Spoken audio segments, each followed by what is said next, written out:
Good morning everybody, happy Easter, or just after Easter.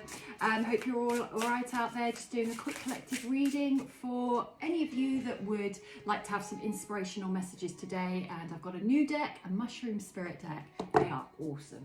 And so where are we going today? So you've all maybe been a little bit out of sync because maybe you've just had some time off. It's funny, we crave time off, but when we have it off, it kind of puts us out of our structure. So I think the thing, before I even look what I've just pulled, will be something around structure. How much can you let go of how things have to be, you know, kind of nurture some flexibility maybe in your mindset. Can you down tools? Can you come out of your routine? Can you come out of your patterns?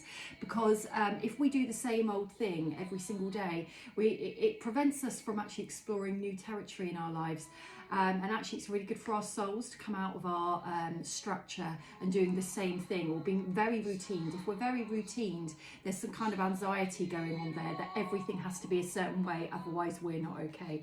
So first card, Death Cap.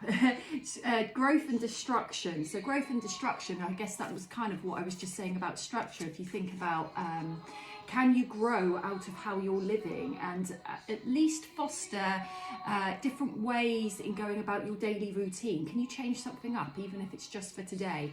Because if we do the same old, there is no growth. But by the destruction of the old, which is the breakdown of the old, allowing yourself to do something new, you find that there may be other doors that could open ahead from you that maybe can't if you're doing things in a certain way.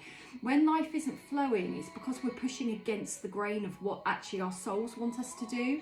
So we might have our minds going, I have to do X, Y, and Z, but the soul might be saying that is not the best way forward. And how can we give that space? People often say, how do we lead with our intuition more? How do we actually do that? Well, do something different. Do something different to how your mind is telling you to live your day every day. Split gill, adapt, adaptation, adapt to change. We resist change, we resist change, we resist change. Why? Nothing will change in your life unless you allow some change to be had. And we don't know necessarily what's on the other side of change, but that can be seen in a different light. It can be seen as really exciting. How do we befriend change? We adapt to knowing that actually whatever change is coming, I trust me that I've got this. I've got my own back. I'm doing my own inner work. I'm allowing myself some freedom to explore life a little bit. And with that, I'm growing, and with growth means whatever's thrown at me, I'll be okay with. Ghost mushroom. Did you know that mushrooms can actually glow? I've not seen one, but they're amazing, aren't they?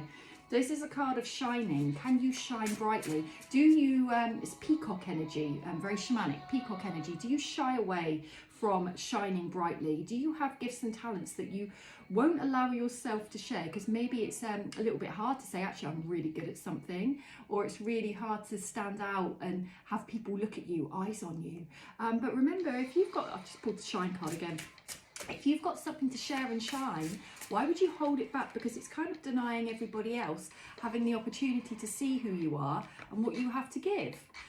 So last one, indigo milk cap, true colours. That follows on to the card we just had about shining brightly. If you don't let yourself shine brightly, if you don't break your own structure and your own rules a little bit to kind of explore a little bit more of who you are, bring a little bit more of your personality to the fore, the problem you'll have there is you won't know your true colours. So forget everybody else for a minute, you won't know. And the problem is with that adaptation we had a minute ago, you may end up adapting to everybody else's needs, everybody else's wants, what you think everybody else thinks that you should be doing, and it's going to breed unhappiness in you. So your inner conflict will be, I'm actually not being who I really am. I'm adapting to society, I'm adapting to family, I'm adapting to friends, work, colleagues, but I'm not bringing me to the fore. All you got to ask yourself is why not? Have a great Tuesday, everybody.